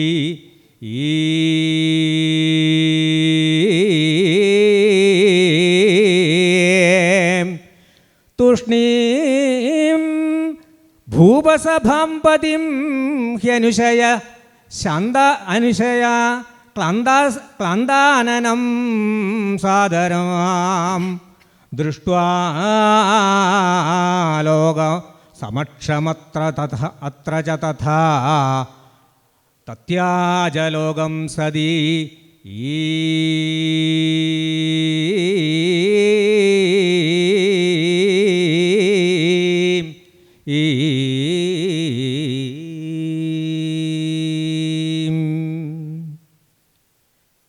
ഹേ വത്സേ സതതമാം ശുചാ മാസ്തു അനുയാതോ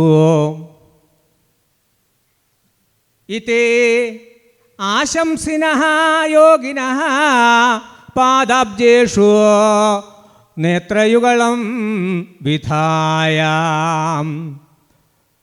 രാജസഭാം ഭൂപസഭാം തൂഷ്ണീം സാദരം സംപ്രാപ്യാം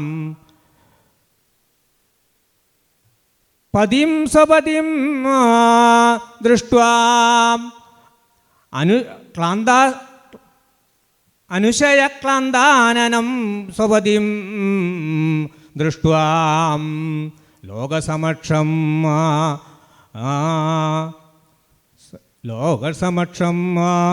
തത്യാജ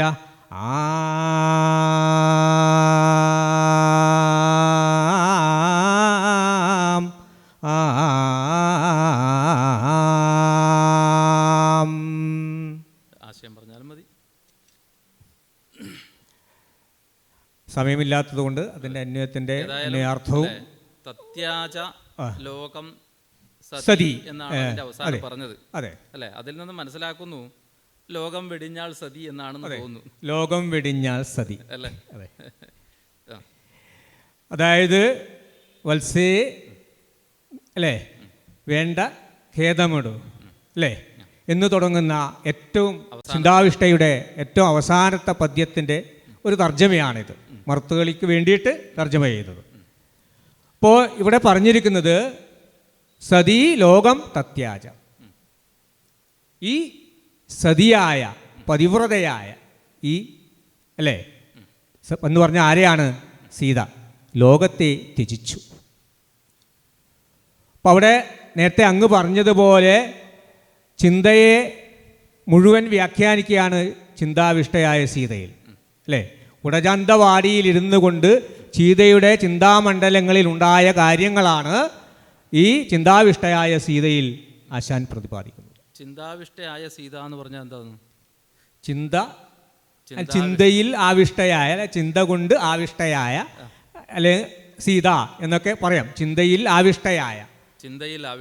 പക്ഷെ എനിക്ക് തോന്നുന്നു ഇവിടെ ഈ ആശാന്റെ പദ്യം തന്നെ കടമെടുത്താൽ സുധർമാമുനിയോടയോധ്യയിൽ ഗതരായോരള വന്നൊരന്തിയിൽ അതിചിന്ത വഹിച്ചു സീത പോയി സ്ഥിതി ചെയ്താൾ ഉടജാന്തവാടിയിൽ. ഇതാണല്ലോ ഒന്നാമത്തെ പദ്യം. അതെ. അവിടെ പറയുന്നത് സുധർമാമുനിയോട് അയോധ്യയിൽ അല്ലെ, മക്കൾ ആരാണ്? ലവകുശന്മാർ. സീതയുടെ മക്കളായ ലവകുശന്മാർ അയോധ്യയിൽ ഗതരായി അല്ലെ. അയോധ്യയിൽ എന്ന അവിടെ ആ അശ്വമേധയാഗം നടക്കുകയാണ് അവിടെ. അതെ, ആ സ്ഥലത്തിൽ ഗതരായി എത്തിയപ്പോൾ എന്ന ഒരു പ്രകരണം സന്ദർഭം അവിടെ സൂചിപ്പിച്ചു. അതെ. സുധർമാമുനിയോട് ആരോടൊപ്പമാണ്? വാൽമീകി മഹർഷിയോടൊപ്പമാണ് പോയത്. അതെ. അവിടെ അശ്വമേധം നടക്കുന്നുണ്ട്. തൻ്റെ മക്കൾ അവിടെ എത്തിക്കഴിഞ്ഞു. ഗത ശബ്ദം കൊണ്ട് അതാണ് സൂചിപ്പിക്കുന്നത്. ഗതരായോരളവന്നൊരന്തിയിൽ. അന്ന് ആ എത്തിയ ദിവസം അന്തിനേരത്ത്.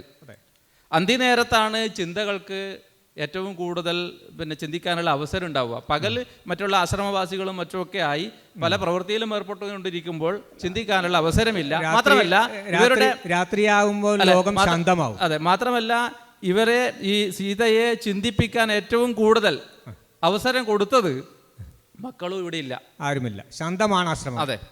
സുധർമാമുനിയോടയോധ്യയിൽ ഗതരായോരള വന്നൊരന്തിയിൽ അതിചിന്ത വഹിച്ചു സീത പോയി സ്ഥിതി ചെയ്താൾ. അതിചിന്ത വഹിച്ചു സീത പോയി. ഇവിടെ ചിന്ത സീതയെ വഹിച്ചു കൊണ്ടുപോയി. സീതയുടെ മനസ്സ് എവിടെയാണുള്ളത്? അയോധ്യയിലെത്തി. അവിടെ അശ്വമേധയാഗം നടക്കുമ്പോൾ ഏറ്റവും വലിയ മഹത്തായ യാഗമാണ് അവിടെ നടക്കുന്നത്. ആ യാഗ സന്ദർഭത്തിൽ യജമാനനായി രാമൻ അവിടെ സിംഹാസനത്തിൽ ഇരിക്കും. തൊട്ടടുത്ത് ധർമ്മപത്നിയായ, ഇടതുഭാഗത്ത് ധർമ്മപത്നിയായ സീത കൂടി വേണ്ടതാണ്. അതെ, അതിനാണ് അദ്ദേഹം ഇവിടെ മനസ്സുകൊണ്ട് സീതയും അവിടേക്ക് എത്തിക്കഴിഞ്ഞിരിക്കുന്നു. അപ്പൊ ഇവിടെ രാജ്ഞിയാവുമ്പോൾ എങ്ങനെയാണ് രാജ്ഞിമാർ സഞ്ചരിക്കുക? പല്ലക്കിൽ എടുത്തുകൊണ്ടുപോകും. ഇവിടെ ചിന്തയാണ് സീതയെ വഹിച്ചു കൊണ്ടുപോയത്. സീത തനിയെ അല്ല, സീത ചിന്തയെ വഹിച്ചു കൊണ്ടുപോയതല്ല, ചിന്ത സീതയെ വഹിച്ചു കൊണ്ടുപോയി. ചിന്താവിഷ്ടയായ സീത എന്ന കവിതയുടെ നാമം, പേര് തന്നെ അതാണ് സൂചിപ്പിക്കുന്നത്. ചിന്തയാ ആവിഷ്ട, ചിന്തയാൽ ആവിഷ്ട, പ്രവേശിക്കപ്പെട്ടവൾ ഉടജാന്തവാടിയിൽ.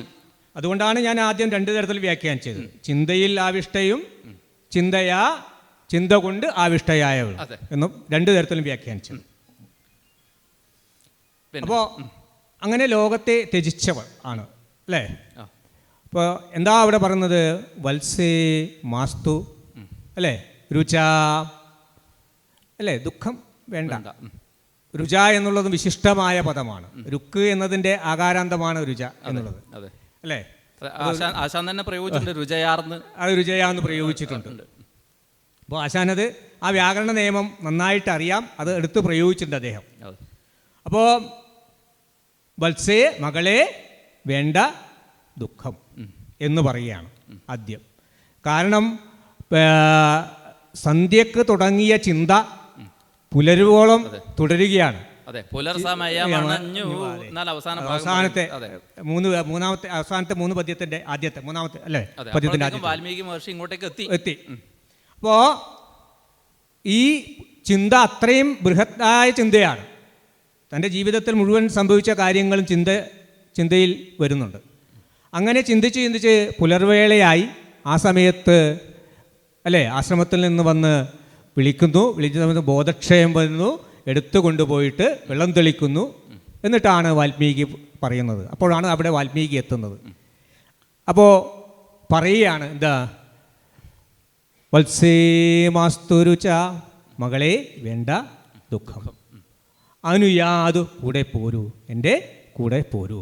അനുയാതു സതതം ആദ്യത്തിലേക്ക് അന്വയിക്കണം.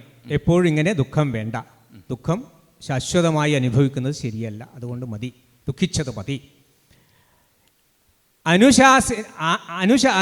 ഇത്യനുശാസന യോഗിന ഇത്യാശംസിന യോഗിന എന്ന് ആശംസിക്കുന്ന യോഗിയുടെ, ഈ വാൽമീകിയുടെ പാദാബ്ജങ്ങളിൽ നേത്രയുഗളം വിധായ, അദ്ദേഹത്തിൻ്റെ കാൽത്തണ്ടാർന്നാണ് അതിൽ പ്രയോഗിച്ചത്. നോക്കി പിന്നെ അദ്ദേഹത്തിൻ്റെ കാലിൽ നോക്കി എന്ത് നേത്രയുഗളം അതിൽ സമർപ്പിച്ചിട്ട്, കണ്ണുകൾ രണ്ടും അതിൽ സമർപ്പിച്ചിട്ട്, അധോമുഖിയായിട്ട് കുനിഞ്ഞ മുഖത്തോടു കൂടിയവളായിട്ട് അവൾ അദ്ദേഹത്തെ പിന്തുടർന്നു. എന്നിട്ടോ പിന്തുടർന്നിട്ട് എന്താ? ഭൂപസഭാം സംപ്രാപ്യ, ഭൂപൻ്റെ സഭയെ സംപ്രാപിച്ചിട്ട് അവിടെ കണ്ടു. എന്താ? തൻ്റെ കാന്തനെ കണ്ടു. സ്വപതിം ദൃഷ്ടുവ. എങ്ങനെയുള്ള ആളാണ് ആ സ്വപതി? സ്വന്തം ഭർത്താവിനെ കണ്ടിട്ട് എങ്ങനെയുള്ള ആളാണ് അദ്ദേഹം? അനുശയക്ലാന്താനനം, അനുശയം കൊണ്ട് ക്ലാന്തമായ ആനനത്തോടു കൂടിയവനാണ് അദ്ദേഹം. ഈ പശ്ചാത്താപം കൊണ്ട്, സീതയെ ഉപേക്ഷിച്ചതിലുള്ള പശ്ചാത്താപം കൊണ്ട് ദുഃഖിതമായ മുഖത്തോടു കൂടിയവനാണ് അദ്ദേഹം. അങ്ങനെയുള്ള ആ രാമനെ കണ്ടിട്ട് അവിടെയുള്ള ആ ലോകത്തിൻ്റെ മുന്നിൽ വെച്ചിട്ട്, ലോകസമക്ഷം ലോകം തത്യാച, ലോകത്തെ ഉപേക്ഷിച്ചു ഈ സീത എന്നതാണ് ഇതിൻ്റെ താല്പര്യാർത്ഥം. ഇവിടെ ഇപ്പോൾ ആശാൻ തന്നെ പറഞ്ഞത് വേണ്ട ഖേദമെടോ സുദേവരിക എന്നോതും മുനീന്ദ്രന്റെ കാൽ തണ്ടാർ നോക്കി നടന്ന് അധോവധനയായി ചെന്ന സഭാവേദിയിൽ മിണ്ടാതന്തികമെത്തി ഒന്നനുശയക്ലാന്താസ്യനാം കാന്തനെ കണ്ടാൾ പൗരസമക്ഷം അന്നിലയിലീ ലോകം വെടിഞ്ഞാൾ സതി. ഇവിടെ 2-3 കാര്യങ്ങൾ എനിക്ക് ചോദിക്കാനുണ്ട്. ഒന്ന്, മിണ്ടാതന്തികമെത്തി എന്നാണ് പറഞ്ഞത്. അപ്പൊ അതിനു മുമ്പേ സീത മിണ്ടിയിരുന്നുവോ? ഇപ്പൊ രാമായണത്തിൽ സീത മിണ്ടിയിരുന്നു. അന്തർധാനം ചെയ്യുന്ന സന്ദർഭത്തിൽ എന്താണ് പറഞ്ഞത്? യഥാഹം രാഘവാദന്യം അല്ലെ, രാഘവനെ ശ്രീരാമനെ ഒഴിച്ച് മറ്റേ ആരെങ്കിലും ഞാൻ മനസ്സിൽ വിചാരിച്ചിട്ടുണ്ടെങ്കിൽ, മനസ്സിൽ വിചാരിച്ചില്ലെങ്കിൽ വിവരം ദാതുമർഹസി, എനിക്ക് പഴുതു തരണം, ദ്വാരം തരണം എന്നിങ്ങനെ 2-3 ശ്ലോകങ്ങളെ കൊണ്ട് മിണ്ടിയിട്ടുണ്ട്. പക്ഷെ ആശാന്റെ സീത വല്ലതും മിണ്ടിയിട്ടുണ്ടോ? അല്ലെങ്കിൽ ഈ ചിന്താവിഷ്ടയായ സീത മുഴുവൻ പരിശോധിച്ചാൽ സീത മിണ്ടിയിട്ടുണ്ടോ? സീത ചിന്തയിൽ പലതും മിണ്ടിയിട്ടുണ്ട്. ചിന്തയിൽ പലതും മിണ്ടിയിട്ടുണ്ട്. പല കാര്യങ്ങൾ പറഞ്ഞിട്ടുണ്ട് രാമനോട്. എന്താ പറഞ്ഞത്? അങ്ങ് ഈ അധർമ്മം ചെയ്തത് ശരിയാണോ എന്ന് അദ്ദേഹം പറഞ്ഞിട്ടുണ്ട്. ഇങ്ങനെ അധർമ്മം അങ്ങ് തന്നെ തുടങ്ങിയാൽ ഈ ക്ഷിതി അനിവാസ്യം ആയിത്തീരും എന്ന് അദ്ദേഹം പറയുന്നുണ്ട്. അങ്ങ് ഈ ചെയ്തത് അധർമ്മമാണ് എന്ന് പറഞ്ഞു. അല്ലെങ്കിൽ ഞാനിപ്പോൾ പറയുന്നത് ഇപ്പം അധികം സമയമില്ലാത്തതുകൊണ്ട് ഈ സീതാകാവ്യത്തിലൂടെ ആശാൻ കൊണ്ടുവരുന്ന ആശയം എന്താണ്? ആശയഗംഭീരൻ എന്നല്ലേ ആശാനെ കുറിച്ച് പറയുന്നത്? അതെ. ആശയം എന്താണ് ഭാവം അല്ലേ? അതെ, കവിതയുടെ ഭാവം എന്ന് പറയുന്നത് എന്താണ്? അത് നേരത്തെ ഞാൻ പറഞ്ഞു കഴിഞ്ഞു. അതായത് നിങ്ങൾ പറയുമ്പോൾ തന്നെ ഞാൻ നേരത്തെ പറഞ്ഞു. അതായത് ആദ്യം രാമനെ വിമർശിക്കുന്നു, പിന്നീട് രാമനെ രാമൻ ചെയ്തത് ശരിയാണെന്ന് സ്ഥാപിക്കുന്നു. പക്ഷേ ഏറ്റവും അവസാനം എന്താ ചെയ്തിരിക്കുന്നത്? ഞാൻ അങ്ങയുടെ പക്കലേക്ക് വരില്ല എന്ന് തന്നെ ആണ് പറയുന്നത്. അങ്ങ് എൻ്റെ അടുത്തേക്ക് വരേണ്ടി വരുമെന്നാണ് പറഞ്ഞിരിക്കുന്നത്. അതാണ് ആശാൻ ജനങ്ങളോട് ബോധിപ്പിക്കാൻ ആഗ്രഹിച്ചത് എന്നാണ് എനിക്ക് പറയാനുള്ളത്. ഇവിടെ എനിക്ക് തോന്നി പല ആൾക്കാരും പല നിരൂപണങ്ങളും അല്ലെ, വിമർശന രൂപേണയും അല്ലെ, ഖണ്ഡനമായും മണ്ഡനമായും പല വിമർശനങ്ങളും സീതാകാവ്യത്തിന് ഉണ്ടായിട്ടുണ്ട്. സീതാകാവ്യത്തിനെ കുറിച്ച് ഒരുപാട് വിമർശനങ്ങൾ ഉണ്ടായിട്ടുണ്ട്. പക്ഷെ അതിൽ എനിക്ക് തോന്നിയ ഒരു അഭിപ്രായം, ആദ്യ ഭാഗത്ത് രാമനെ നിശിതമായി വിമർശിച്ചിട്ടുണ്ടെങ്കിലും മധ്യഭാഗത്ത്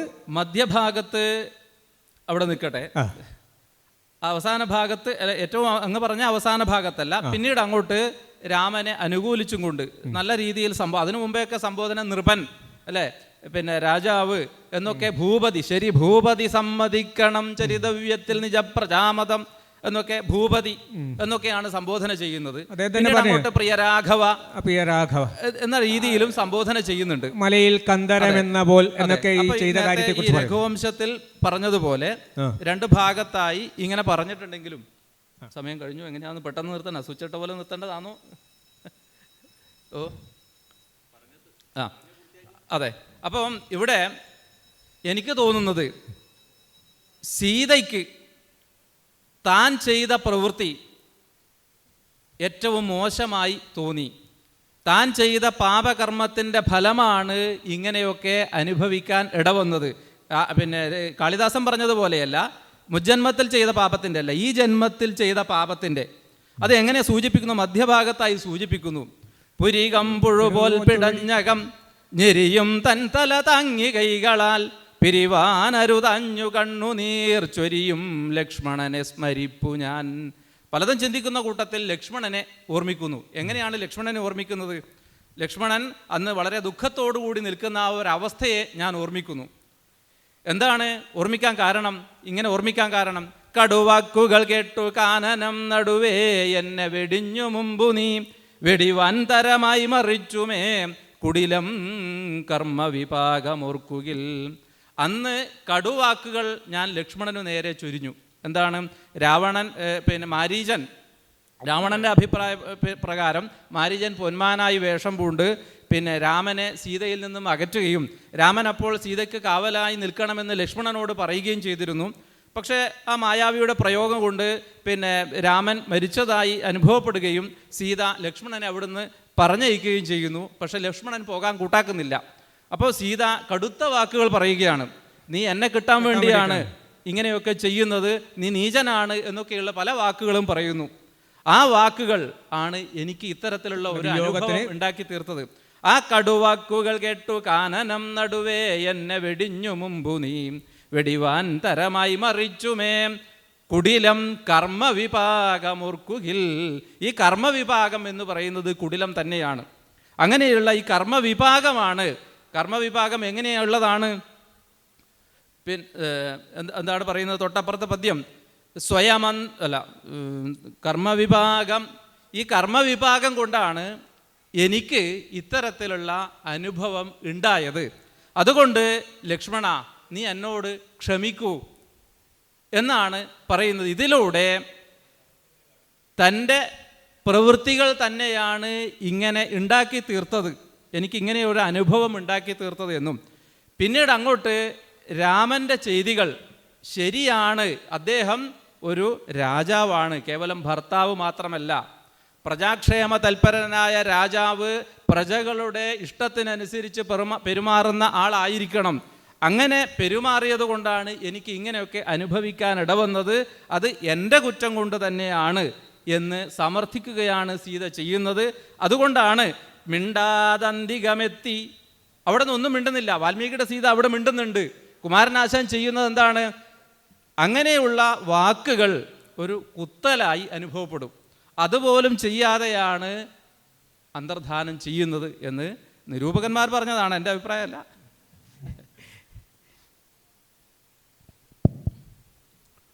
നമ്മളിവിടെ ആരംഭത്തിൽ തന്നെ പറഞ്ഞതുപോലെ 1 മണിക്കൂർ മറുത്തുകളിയെ സംബന്ധിച്ച് വളരെ ചെറിയ സമയമാണ്. ഇപ്പോൾ നമ്മളിങ്ങനെ ഐക്യ കേരളം എന്നൊക്കെ എത്രയോ ദശാബ്ദങ്ങളായിട്ട് പറയുന്നുണ്ടെങ്കിൽ അത് യാഥാർത്ഥ്യമായി എന്നൊക്കെ കരുതുന്നുണ്ടെങ്കിലും കലകളുടെ കാര്യത്തിലെങ്കിലും കേരളം മുഴുവൻ പടരാത്ത ധാരാളം ആവിഷ്കാരങ്ങൾ നമ്മുടെ ജീവിതത്തിലുണ്ട്, മലയാള ജീവിതത്തിലുണ്ട്, കേരളീയ ജീവിതത്തിലുണ്ട്.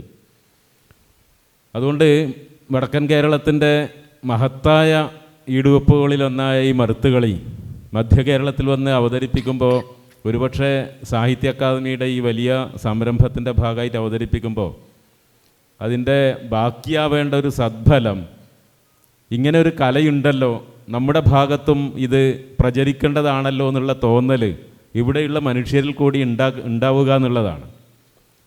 കഥകളിയോ കൂത്തോ കൂടിയാട്ടമോ പോലെ കേരളം മുഴുവൻ, ഒരുപക്ഷെ അതിലധികം കേരളം മുഴുവൻ പ്രചരിക്കേണ്ട ഒരു വലിയ മഹത്തായൊരു കലാരൂപം ഇപ്പോഴും വടക്കൻ കേരളത്തിൽ മാത്രമാണ് പ്രചരിച്ചു വരുന്നത്. ഈ 2 പണിക്കന്മാർ സമയ പരിമിതികൾക്കുള്ളിൽ നിന്നുകൊണ്ട് തീർച്ചയായിട്ടും അവർ സെൽഫ് എഡിറ്റ് ചെയ്തിട്ടായിരിക്കും ഓരോ വാക്യവും ഓരോ വാക്കും പറഞ്ഞിട്ടുണ്ടാവുക. ധാരാളമായി സംസാരിക്കേണ്ടുന്ന ഒരു കലാരൂപത്തെ 1 മണിക്കൂറിനുള്ളിൽ അവർ ഭംഗിയായിട്ട് അതിൻ്റെ സൂചന എന്താണ്, ഈ കലാരൂപത്തിൻ്റെ ഒരു ഉള്ളടക്കം എന്താണെന്നുള്ളൊരു സൂചന സദസ്സിന് തന്നു കഴിഞ്ഞു. കുറേ കൂടി വലിയ വേദിയിൽ കുറേ കൂടി സമയമെടുത്തിട്ട് ഈ കലാരൂപം ആസ്വദിക്കേണ്ടതുണ്ട്, അവതരിപ്പിക്കപ്പെടേണ്ടതുണ്ട് എന്നൊരു തോന്നൽ നിങ്ങളിൽ ഉണ്ടാവണം എന്ന് മാത്രമേ പറയുന്നുള്ളൂ. സംസ്കൃതത്തിൽ മാത്രം കേന്ദ്രീകരിച്ചുകൊണ്ടുള്ള മറുത്തുകളി ഇപ്പോഴുണ്ട്. അതിൻ്റെ കൂടെ ആരംഭത്തിൽ പറഞ്ഞതുപോലെ ഇതുപോലെ മലയാള കവിതകളെ കൂടി മുൻനിർത്തിയുള്ള മറുത്തുകളിയുടെ പുതിയ രൂപങ്ങളുണ്ട്. ഇതൊക്കെ കേരളം മുഴുവൻ പ്രചരിക്കട്ടെ എന്നൊരാഗ്രഹം ഒരു വടക്കേ മലബാറുകാരൻ എന്ന നിലയിൽ നിങ്ങളുമായി പങ്കുവെച്ചുകൊണ്ട് സാഹിത്യ അക്കാദമിയുടെ ഈ സംരംഭത്തിന് എല്ലാവിധ അഭിവാദനങ്ങളും അർപ്പിച്ചുകൊണ്ട് നമുക്കിത് ഈ ഒരു സെഷൻ അവസാനിപ്പിക്കാം. 2 പണിക്കന്മാർക്കും ഇതിൻ്റെ ഒരു ചടങ്ങിൻ്റെ ഭാഗമായിട്ട് ഓരോ മംഗളശ്ലോകം ചൊല്ലേണ്ടത് ഉണ്ടെങ്കിൽ അവർ ചൊല്ലിയിട്ട് അവസാനിപ്പിക്കാം, അല്ലെങ്കിൽ നമുക്ക് ഇവിടെ അവസാനിപ്പിക്കാം. അത് 2 പണിക്കന്മാർക്ക് വിട്ടുകൊടുക്കുന്നു. ശ്രീലം വേദാർത്ഥമൂലം തനുധൃതസകലം ഭക്തലോകാനുകൂലം മാലേയൊല്ലിപ്രഭാലം ഗളതലവിലസദ്വന്യമാലം സുശീലം ഗോപീലോലം യതീന്ദ്രാർച്ചിതപദകമലം ഗോകുലേ ലാസ്യലീലാലോലം ലോലംബനീലം കലയതു കുശലം വസ്തുനഃ പീതചേലം. സർവാണി സർവജാതം നിരുപമഗുണസംഘാതവാർദ്ധിം പ്രവൃദ്ധ പ്രത്യൂഹധ്വന്ദവിധ്വംസന വിധിവിലസൽ ഭാനുഭാസം സുഭാസം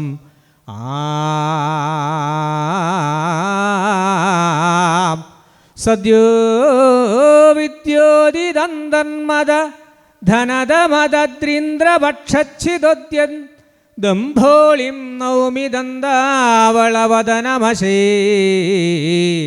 ശ്യാമരാരാധിതഘ്രിം ഈ